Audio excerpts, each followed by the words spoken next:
What's up, YouTube? Today I'm going to be reacting to Barcelona 2, Guadalajara 0 for the Copa del Rey round of 32 versus Guadalajara.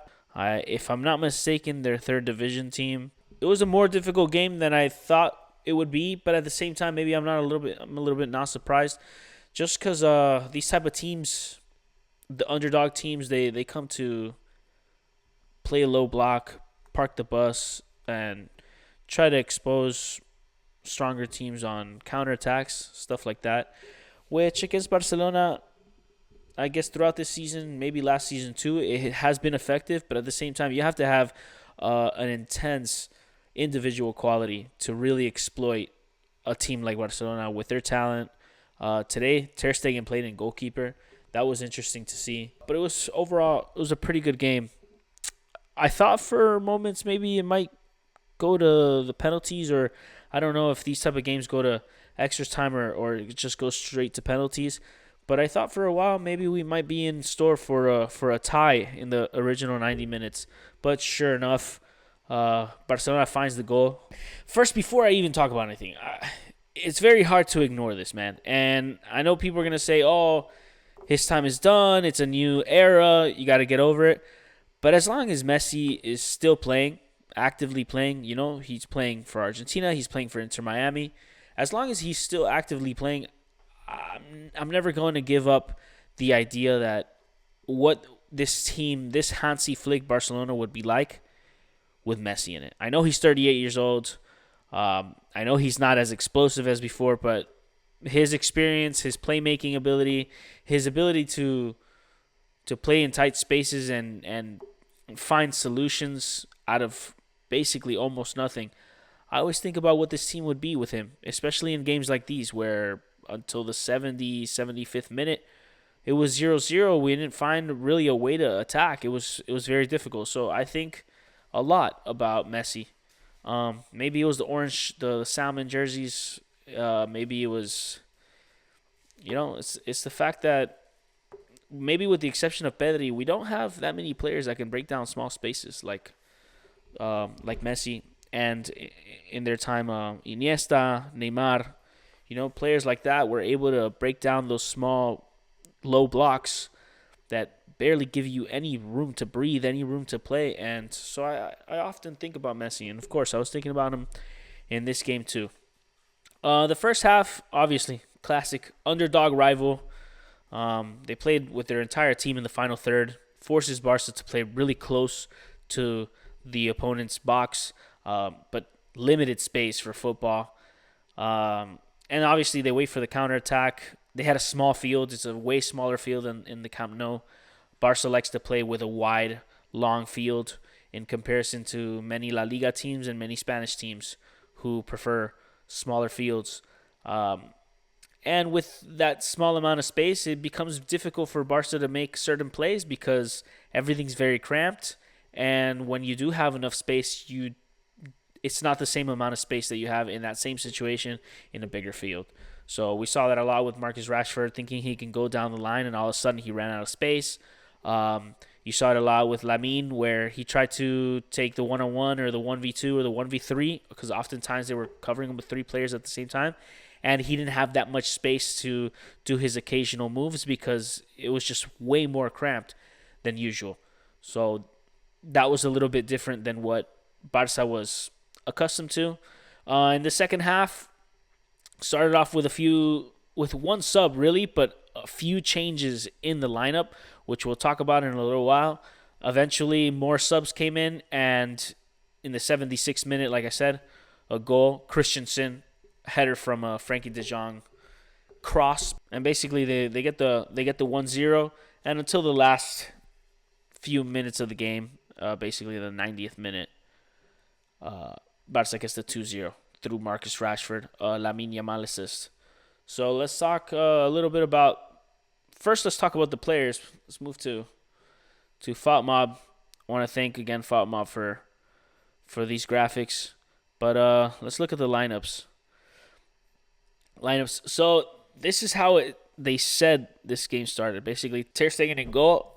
Marc Casado, who's a center mid, they put him in right back because The starting right back is Koundé. They want to rest him. But the backup right back is Eric Garcia. The problem is Eric Garcia has been playing all over the place, and including in this game. You're going to see he played all over the field. I think he played in 3 different positions, and he might have gone down to, in one of the counterattacks, prevented a counterattack through the left back. While in the time where Balde was in, the recovering left back was Eric Garcia. So he was all over the field today.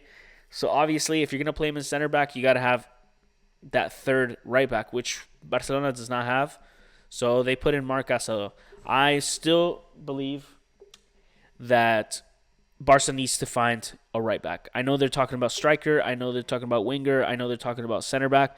But honestly, last season during the Champions League, Koundé went down and Eric Garcia went a right back. And although Eric Garcia has been having a great season and he's a great player, he's really multifaceted, he's not the typical right back, and neither is Koundé. Like, let's remember that Koundé used to play right center back in a line of 3 center backs. So he's not much of the attacking center back. Now, he does it really well. He had those 2 goals against Frankfurt. He had that very important goal against Real Madrid in the Copa del Rey. I'm not saying he can't do it, but I'm saying that, as an alternative, as something different to just freshen up the lineup, a real right back as a backup to Koundé, or maybe even a sub, an important variation for Koundé. I think it would be super useful for Barcelona. So that's something that I'm surprised that Hansi Flick doesn't talk about, that most of the news outlets that I watch for Barca, they don't talk about that. So it's just very interesting to see how you're putting in Marc Casado, a center mid, who, let's be fair, hasn't been having the best season. Last year he was flying, but this year it's taking him a little bit more to really get into the groove of things. So, like I said, Eric Garcia goes in the center back role along with Andreas Christensen. Really good game. We'll talk about individual ratings just in a little bit. And then Jofre Torrents, who's a prospect, a La Masia prospect, young player, and not a bad job by him. In the middle, Marc Bernal and Frankie de Jong. On the right, Rooney Bargi. Left mid, Fermin Lopez. Lamine Yamal playing in the cam position, and Marcus Rashford, striker. All these positions, or almost all of these positions, end up changing in this game, including players that don't end up being subbed out. And we're going to see just what I mean in a little bit. So that was the lineup. Let's talk about the individual players really quick. For starters, Marc-Andre Ter Stegen, his first game as the Barcelona goalkeeper since last season, when I think the last game or 2 he played. Then in the beginning of the season, if you guys don't recall, there was a whole lot of drama because Barcelona ends up buying Joan Garcia with the purpose of making him the starting goalkeeper.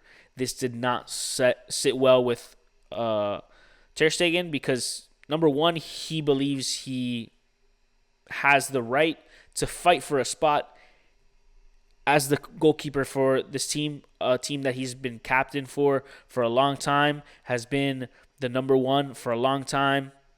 And all of a sudden, just because of a few injuries, and let's be real, before those injuries, a lot of questionable performances, it's like the club has fallen out of favor with him, and he has fallen out of favor with the club. So it was very tough, and to the point where he was protesting, not allowing them to put him in a IR position to allow players to be registered because of La Liga financial rules. Eventually, they came up with a solution. He agreed to go into IR, but the most complicated part about it was when they brought in Joan Garcia, Ter Stegen was not injured. He was ready to start, and then from one day to another, I'm sorry, I'm injured now, and I'm going to go and have surgery. Instead of being healthy enough to be transferred to another team or go on loan or something like that, he said, no, that's off the table. If you guys are not going to count on me for this season, I'm going to go into IR because I'm going to go and have a surgery. I think it was for his back or something like that.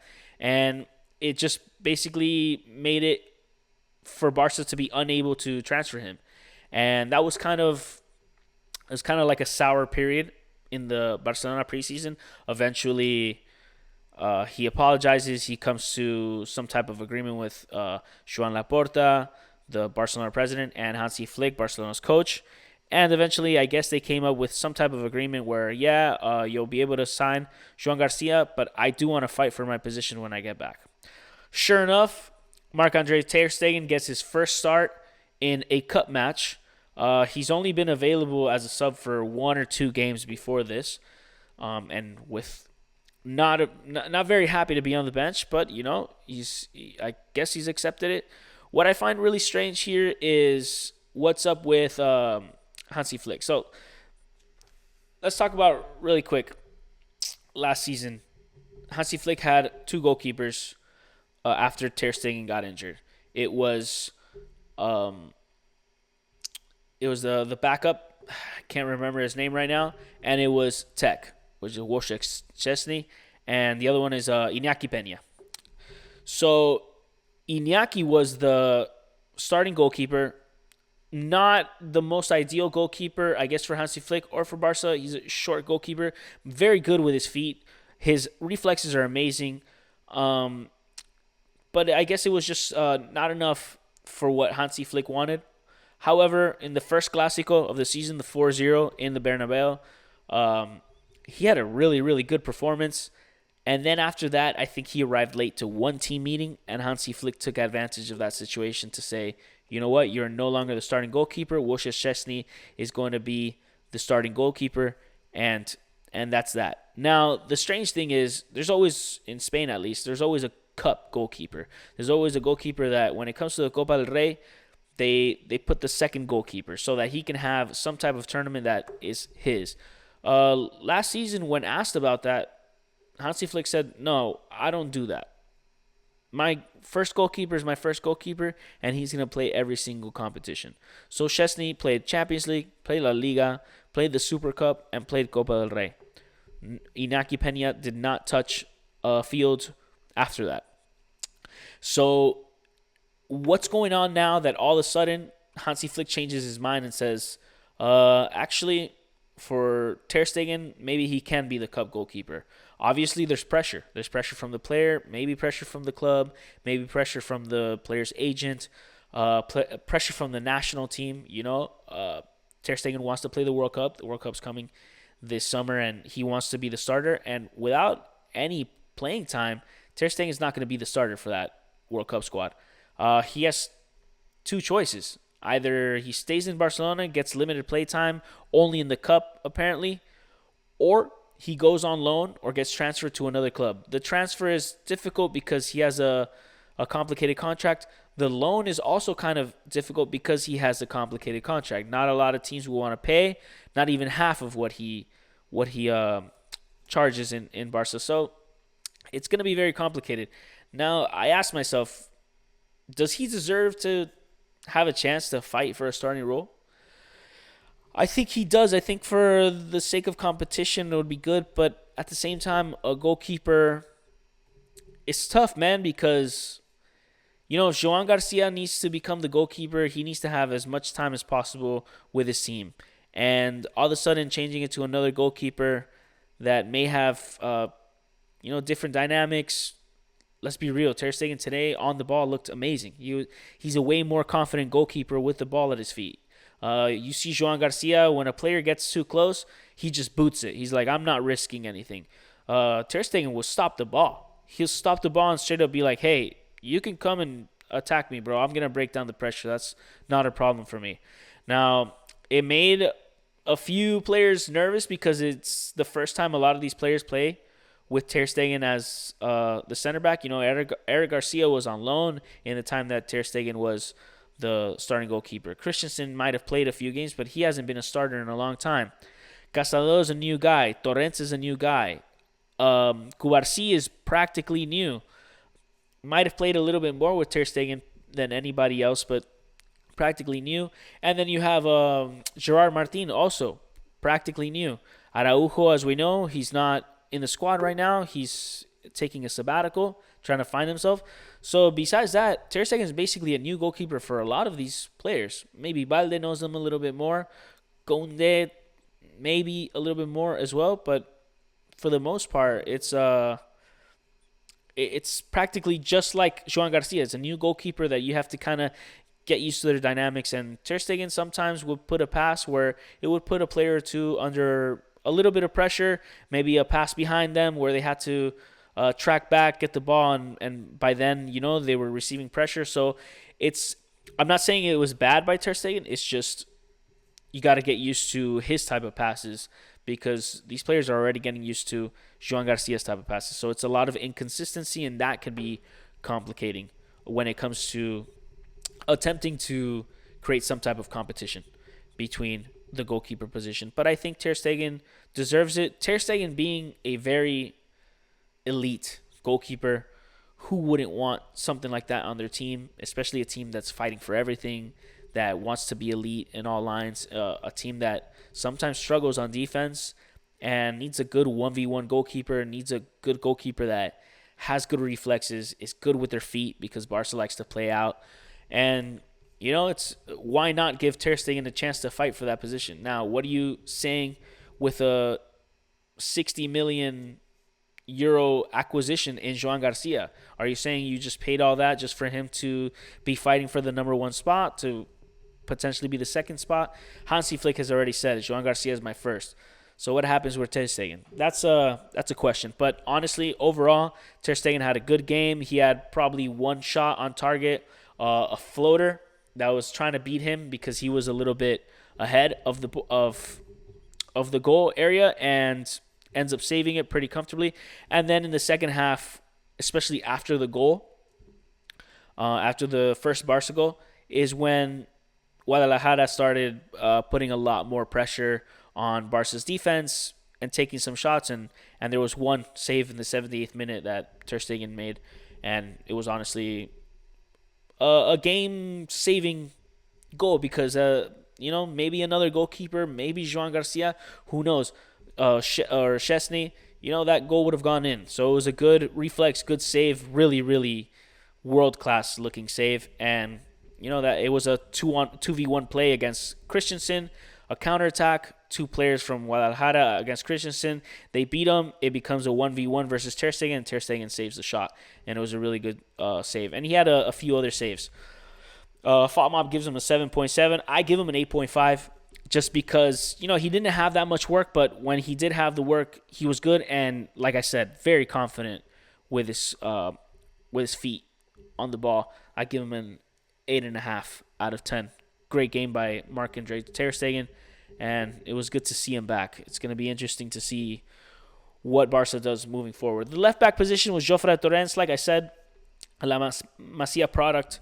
He had a relatively comfortable game defensively because there was not that much activity from Guadalajara, so a lot of it was his attack. But again, everyone backed up, parking the bus right in that final third. It was very hard for him to do much. Not many crosses sent because Barca likes to keep the ball. They don't want to give up the ball in the air, kind of have a 50-50 in the air and maybe be exposed in a counterattack. So I give him a 5 out of 10. He gets subbed off in the second half almost immediately. So, 5 out of 10 for Jofre. It wasn't good, wasn't bad. Left center back, Christensen.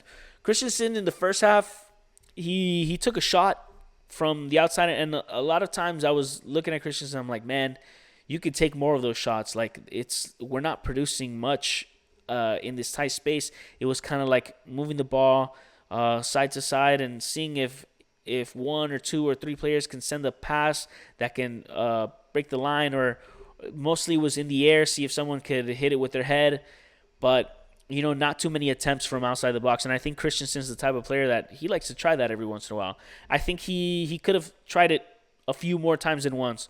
In the second half, obviously, that same complaint that I'm having is where the solution comes. A cross that meets a target header, and Christensen puts it in. Him being tall, being dominant, in the air.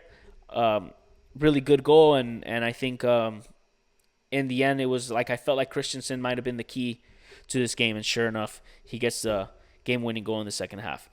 Eric Garcia starts off in right center back. By the way, I give Christensen a 9 out of 10. I would have given him maybe like an 8 out of 10 without the goal. Because he gets the goal, 9 out of 10. He doesn't provide too much when it comes to, I guess, ball playing, getting the ball moving in comparison to maybe Gerard Martin or Cubarsí, who we'll talk about later, as both of them played. But I think he's pretty solid. He's tall, he's fast, and like I said, he provides something unexpected in the attack, which is, sometimes being the target man or sometimes taking those shots from outside the box. So really good by Christensen, 9 out of 10. Eric Garcia, in the first half, he was roaming into the box, trying to be that target guy, maybe as opposed to Christensen. Eventually, it's Christensen who becomes that player. Condé did it against Frankfurt. So it's those type of moments where maybe they're stuck and they'll have a center back go into the box. Maybe it's off of a free kick or a corner kick where there might be one or two center backs or defensive players roaming around there, send a cross and try to hit it. And Eric Garcia was at the end of a lot of those attempts, but no luck for him in terms of scoring. He's pretty good at keeping possession, and especially when it came to the center back, since he also plays on the right back, he also plays in the center mid position, which he did in this game. He did both of those things, aside from playing center back. So he gives you a lot when it comes to possession, but maybe he doesn't penetrate that much. It's more of like keeping the ball, being sturdy, well positioned, always creating an outlet so that we can move away from the pressure. So pretty good. And in the second half, he ends up playing not only as a center back, they eventually move him to right back. We'll talk about it in a little bit. And they move him to the center mid as well. We're going to talk about that after when I talk about the subs. But in right back, like I said, Marc Casado, Eric Garcia, I give him a 9 out of 10, by the way. Marc Casado, 5 out of 10. He's a midfielder who played right back. Maybe it might help a little bit when it comes to keeping possession. But for the most part, he wasn't really explosive in the right back. He wasn't giving those overlapping runs. It was very difficult to, considering just no space at all. But I think he did pretty well. Not going to lie.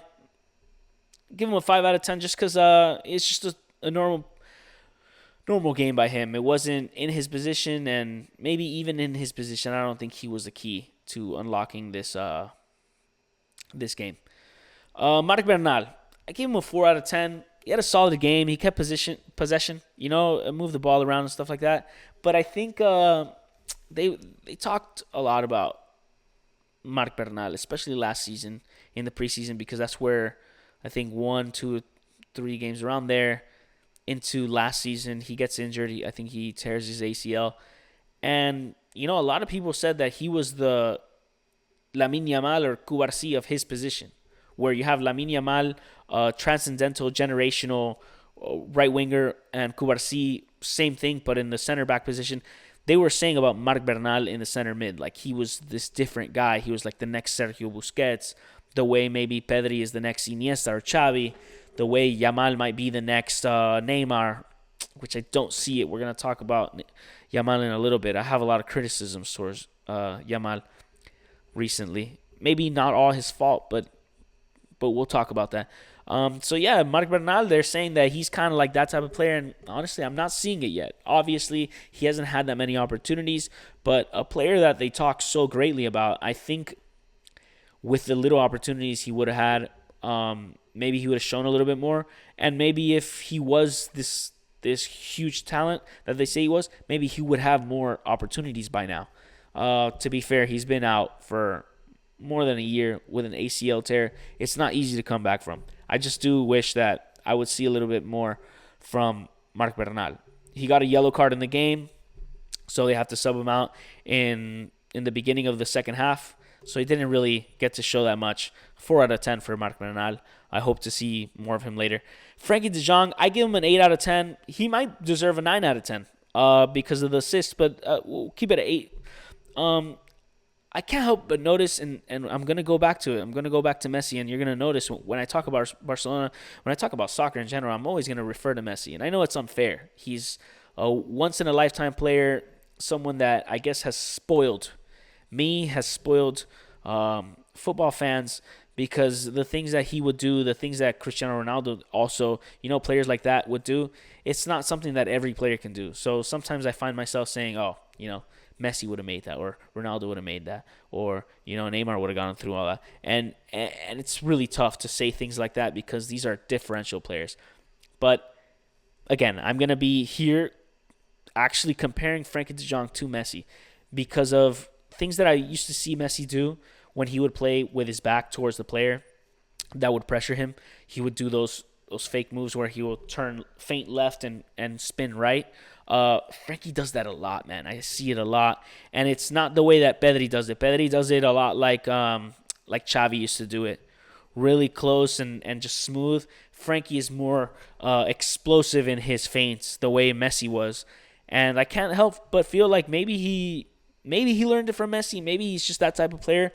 But I see a lot of what Messi does, especially now in the end part of his career, where he's not as explosive. He has to be a little slower. I see Frankie doing the same thing, that spinning a player off of him, giving himself space. The only difference is that when it comes to penetrating pass and playmaking, Frankie is not the best. With that being said, he does provide the cross for Christensen's goal. It's a cross through the top, tall target defender, and a header to score the goal. So yeah, it's not a Messi style pass, and it's not the type of pass that I would want from a creative midfielder in Barcelona. But nonetheless, it gets the goal, and I can't complain about that. So pretty good game by Frankie De Jong. 8 out of 10. Yeah, I'll keep the 8 out of 10. Lamine Yamal ends up playing Cam. I'm glad that FotMob has put him here because I feel like other websites might put him here and then Fermin here and then Rooney here without really understanding what Hansi was doing today. Hansi played with Lamine Yamal in the center attacking mid position behind the striker. And he didn't stay that way for long, which we'll talk about when I talk about the subs in the second half. Lamine Yamal, this is the moment where I'm going to talk be a little bit critical about Lamine Yamal. Last season, towards the end of the season, we saw a player that was explosive, was unguardable, was very unpredictable, especially in the 1v1s on that right wing. This season, he doesn't have the same effect. Maybe they figured him out. Maybe he's not at his best. He has been dealing with, I think, like a groin issue, something like that. And it's been tough for him to recover fully. I don't think that's an excuse. I think maybe they're figuring him out. And not only that, I feel like he's slowly becoming kind of like a one-trick pony where, he'll try for that floating pass or he'll try for that hook to his left foot and try to take a shot. His shots don't have that much power. So it's all about, a finesse into the upper angle. And once teams start figuring that out, it becomes a little bit easier to guard that. So that's what I'm noticing from Lamine. With little space, marked by 2, marked by 3 guys, it's not very easy for him. But, this is the same player that we're comparing to Neymar, as some people even compare it to Messi. I think it's very disrespectful and very not accurate to compare him to either of those players. I think Lamine is his own player, and I think he's young. Maybe in the future he'll figure different things out, but what it seems like is like he's just being limited, and he limits himself too. I think he might think that all the tricks that he has in his bag are the ones that will make him succeed for the rest of his season, for the rest of his career. And I don't think it's like that. I think on the contrary, I think they're figuring him out, and he needs to start becoming a type of player that continues to evolve, continues to find ways to be a more detrimental, more difference-making player in these games. He's not always gonna be in an ISO position, so it's gonna be tough for him. With that being said, he gets the assist for the 2-0. So, and that's during a time where the game's a lot more open. Guadalajara is trying to get their tie, their 1-1, and it opens spaces up for the team. But for the most part, I think he's struggling a lot this season, and he's struggling more in this game because in the first half he plays the cam. In the second half, they change him to the right wing, and we'll talk about that just in a bit. Let's talk about Fermin, who played on the left mid instead of his usual role, which is the cam position where Lamine played. So what they did was they put Rooney where Lamine plays, and then they put Lamine in the middle. And this looks like it's gonna be the only way that these two players are gonna play together, unless they put Rooney on the left, which I think there's better alternatives. You have Rafinha, you have Rashford, so it's gonna be tough for Rooney to get a lot of playing time, and it'll probably only come when they have Lamine playing the cam role. So that's gonna be tough for Rooney. We'll talk about him in a bit. Let's talk about Fermin. By the way, I gave Lamine Yamal a 7.5 out of 10. FOTMOB gives him an 8.5, maybe because of the assist. But I think I expect a lot more from Lamine Yamal. There was too many moments in the game where he was just, the things he was doing was predictable. And not only that, was kind of like going with the motions. He was just trying it to try, and a lot of it would just come out bad. Like passes that were way too strong, passes that wouldn't hit their target, shots that were just not good enough. He would try to make plays, and they'd end up not being anything, either go out of bounds or straight to the goalkeeper, or, it just wasn't good enough by Lamine. And this is a player, obviously, who's 18 years old, and that's crazy. But I think with the way he carries himself, and he does carry himself in a way where he knows or he feels like he's a really good player. He's the most different player. He's a superstar. He has that energy. Let's be real. He does have that energy. So when you carry that type of energy, man, you got to show it. Even if you're 18 years old. Like if you're the superstar, if you're the star boy, then you got to show it. And there's a lot of times where I think he doesn't show it. I think he's just he's convinced himself that he's the star boy just because he has the 10 and he sold the jerseys and he got second place in the Ballon d'Or. But, man, that's not enough. Like, consistency is what matters. Like, how long are you going to do that? Look at Vinny. Vinny said he'll do it 10 more times, and if he would have done it 10 more times, he would be the player that everybody thought he was. But he's not. He's fallen off, and, I don't want that to happen to Lamine either. So it's tough. Fermin played in the left mid role. I think, and I'm going to, again, compare him to Messi. I think that Fermin is the closest thing to Messi in the sense of players trying things. Players trying to attack. Like sometimes he'll go free, and instead of look for that extra pass that a lot of Barca players, it's very characteristic of them, instead of, thinking about, maybe do that extra pass. No. He's just, let me just try at the goal. Let me just take the shot. A lot of his shots, one of them in specific went so far wide and high, and it's just like, okay, dude, like you had the space, you could have taken a better shot to, test the goalkeeper. But for the most part, he's one of the only players that tries it. He'll find the space and he'll just take shots. Something that I wish Marcus Rashford will do. We'll talk about Marcus in a little bit. But, it's just like, besides Fermin, not a lot of players try to just take a shot at goal. Rafinha does it every once in a while. Lamine tries it, but he doesn't have space.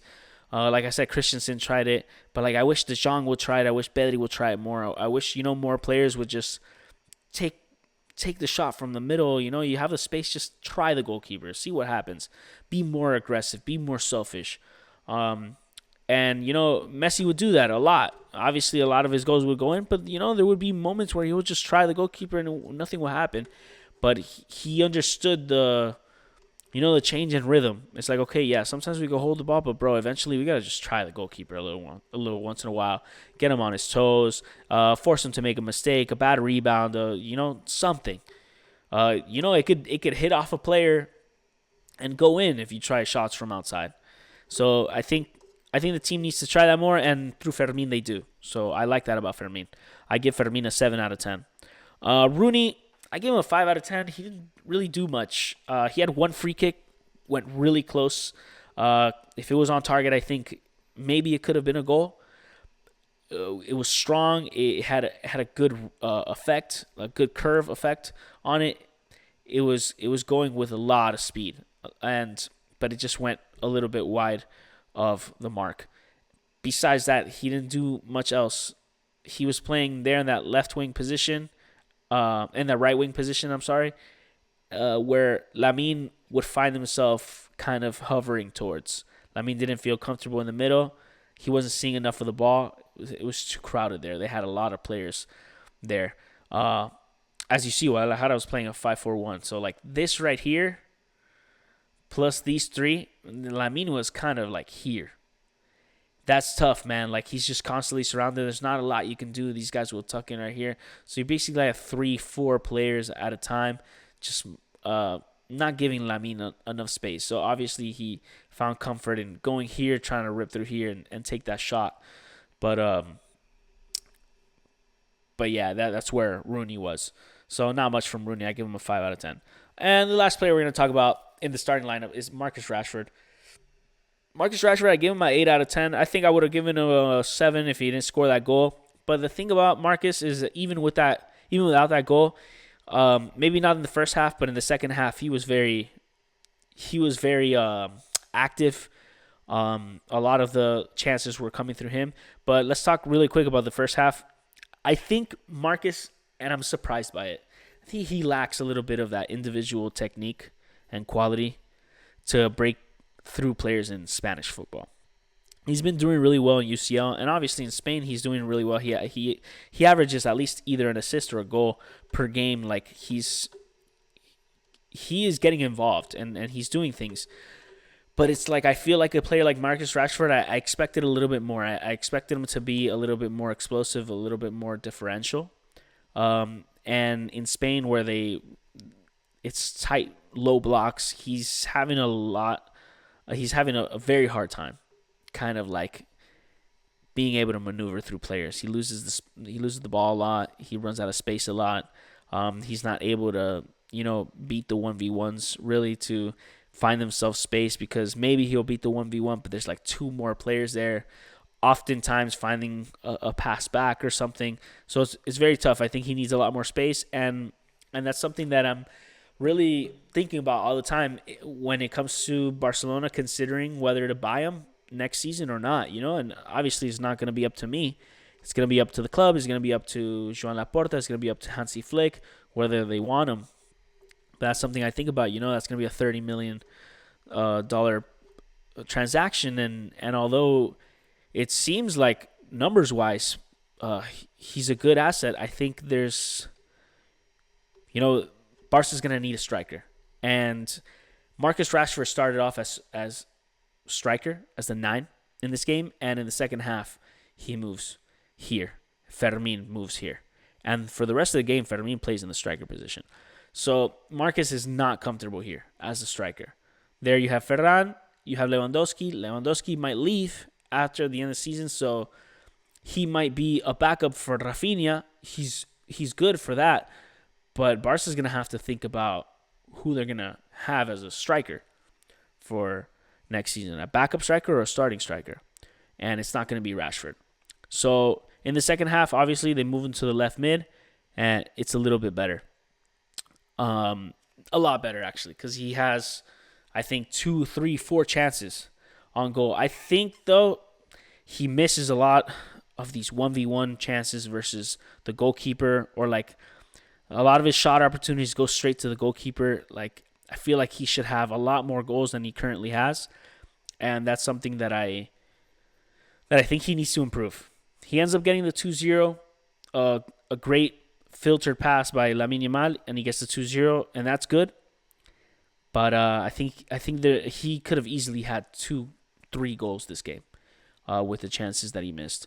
So that's something that I really think about. So let's talk about the subs really quick. And when we talk about the subs, we're going to talk about how things changed after the subs. So the first sub was taking out, who was it? The first sub was Marc Bernal. So Marc Bernal leaves with the yellow card, and they bring in Cubarsí. So what happens is they get Eric Garcia and they move Eric Garcia to the right back. They move Marc Casado to the center mid, and then that extra center back becomes Pau Cubarsí. Pau Cubarsí, not much that he had to do, but he provides a lot in terms of like playing balls through to the midfield to start attack. It's a lot more fluid with him, and you saw it in the second half. Barca was a lot more fluid. I give him an 8 out of 10. Even though he was just a sub, he didn't do that much, but I think his presence does so much for Barca. So that's for sure something that he gave to the team. What happens after? They bring in Balde for Jofre Torrens. That's a pretty standard sub. But this is what happens in the game for the second half. This was just tactically what happens.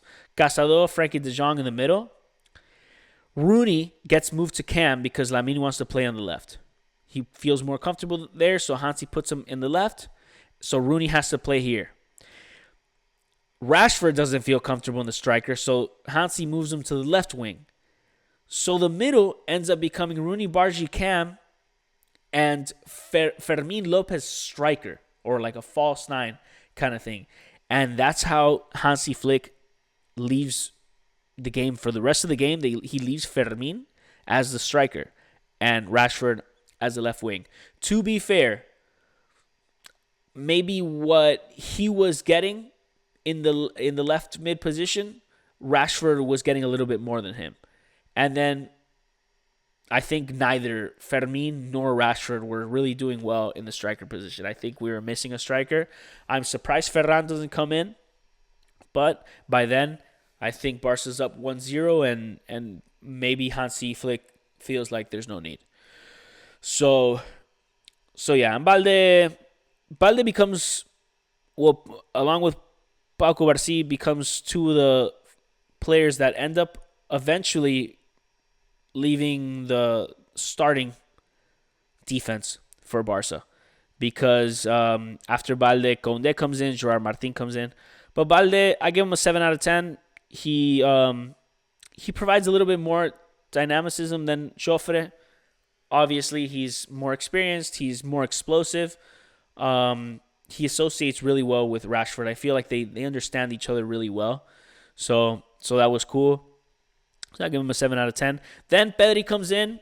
His presence is felt almost immediately because you know how important Pedri is. I don't think there's a more important player for Barca than Pedri. And I felt this way against Osasuna when I was looking at Pedri. I'm like, dude, we need like one more guy that's like that. Because I see Pedri and it reminds me so much of Xavi and so much of Iniesta. But the thing about those players is that they had each other too. They had Busquets, who was nasty on the ball. But then Xavi had Iniesta and Iniesta had Xavi. And then they had Busquets. Maybe you can compare Frankie de Jong loosely to Busquets because his on-the-ball technique is really good and he knows how to maintain possession. He's obviously not Busquets, but, you can compare him there. But then you have Pedri, and then, Pedri needs that one other guy. In an ideal world, it would be Vitinha for me. Like, imagine Pedri, Vitinha, and Frankie de Jong in the middle. I think that would be an unstoppable midfield. You'd have a player that's just like Pedri, but different, but can offer the same on attack and the same on defense, the same in work rate and same in technique, a little bit more attacking the way Iniesta was to Xavi. So I think Pedri is missing that player. And then obviously they had Messi, they had players like Dani Alves, other players that really helped in keeping possession and moving and being very fluid. But I think Pedri needs that one extra player. And, despite all of that, Pedri is just so important for this Barca team. So he ends up taking the middle with Casado until they take Casado out and they bring in Condé. So then what happens? Eric Garcia went from center back to right back, and then Condé comes in. He goes from right back to center mid. Eric Garcia ends up playing 3 positions, man, in one game. And it just goes to show why Eric Garcia renewed his contract until 2031. He is so important to Hansi Flick. He is so important to Barca to have a player that can play in so many positions, be multifaceted, be so useful in a lot of different scenarios because of injuries, because of substitutions, because of matchups. Eric Garcia is so important, and it just goes to show why they went ahead and signed him. I gave Pedri a 8 out of 10. I give Conde also an 8 out of 10. Solid sub, and it gives kind of a more usual lineup in the back. Gives Lamine Yamal his partner on the right back for the overlap, so it ends up giving Lamine Yamal a little bit more of strength around him. And then finally, Gerard Martin comes in. I gave him a 9 out of 10. Maybe he doesn't deserve a 9 out of 10, but to me, Gerard Martin, they call him Gerard Maldini for a reason, bro. He, low-key, is the best center back that Barca has. He's strong. He's fast. He's always well-positioned. Maybe he might make mistakes here and there, mostly out of pace, probably. But his ball playing is amazing because he is a natural left back. So he does have that playing out capability. He does it with his left foot. He is the left center back. He feels comfortable. He's doing really well, man. Honestly, I love Gerard Martin. I think we found such a major solution to a problem that we had when Inigo Martinez left, and I just think we're in such a better place with this player, and that's why I'm giving him a 9 out of 10. He didn't really do much, but it's just his presence was felt almost immediately, and right there we had Conde, Cubarsí, Gerard Martin, and Balde end the game, the starting defense. So that was very interesting to see. But what I was most surprised about was this situation right here, where this guy goes here because he's not comfortable, this guy goes here because he's not comfortable, leaves these two players here, and at one point, I guess Hansi brings in Pedri because you had Frankie and Eric Garcia here. So Pedri ends up playing the camp, but at no point does Hansi do anything about the striker. I guess by then, like I said, we had already scored the 1-0. But it was just very interesting to see that. Like, none of these players felt comfortable. And they decided, either Hansi Flick decided it, or, they decided it, hey, we can't play in the position we're in. Like, I need to be here, and you guys figure it out in here. And it's tough, man. It's tough for Rooney. I do want to see more of Rooney, but I guess, I trust Hansi Flick. And if Hansi Flick sees that he doesn't need to start as much, then maybe he doesn't need to start as much. And I trust him. I trust his judgment. But yeah, it ends up being a 2-0. Christensen, a pass from Frankie de Jong right here, crosses it. Christensen, boom, and a goal. And then the other one was Lamine Yamal puts a pass in. Rashford meets it, breaks down the goalkeeper, and scores. So that was the 2-0. Guys, thank you for giving it a shot. An opportunity for me to talk about something that I really love, which is football. And I'll catch you on the next one. Maybe I'll talk about Real Madrid tomorrow or see what's up. But I wanted to try this out. So if you watched it, if you liked it, give it a like, subscribe. I'm going to try to make more and more videos of these types. And as I do, I'll get better. So thank you again for watching, and I'll catch you on the next one. Peace.